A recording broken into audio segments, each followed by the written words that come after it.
ये कहानी राजेश की है। एक बार की बात थी। राजेश ने एक बहुत ही पुराना घर बड़े ही सस्ते दामों पर खरीदा। ये जो घर था बहुत ही लंबे समय से अब तक बंद था, लेकिन आखिरकार उस घर को वहाँ रहने वाला कोई ना कोई मिल ही गया था।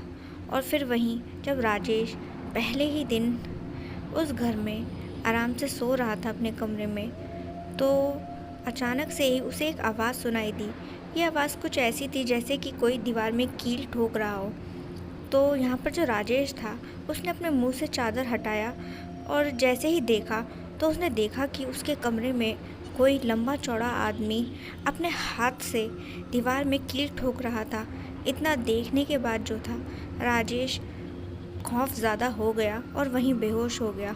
और फिर अगले ही दिन जब राजेश अपने घर से बाहर निकला तो उसे उसके पड़ोसी टकराए और उन पड़ोसियों ने बोला कि इस घर में रहने वाले एक आदमी की बहुत ही बेरहमी से मौत हुई थी।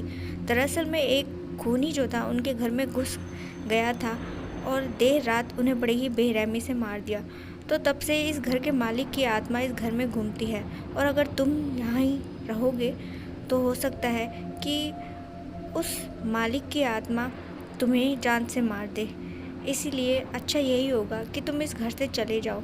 इतना सुनने के बाद जो था, अब राजेश बिल्कुल भी उस घर में रहना नहीं चाहता था और वो वक्त रहते जो था उस घर को छोड़कर चला गया। इसी में उसकी भलाई थी।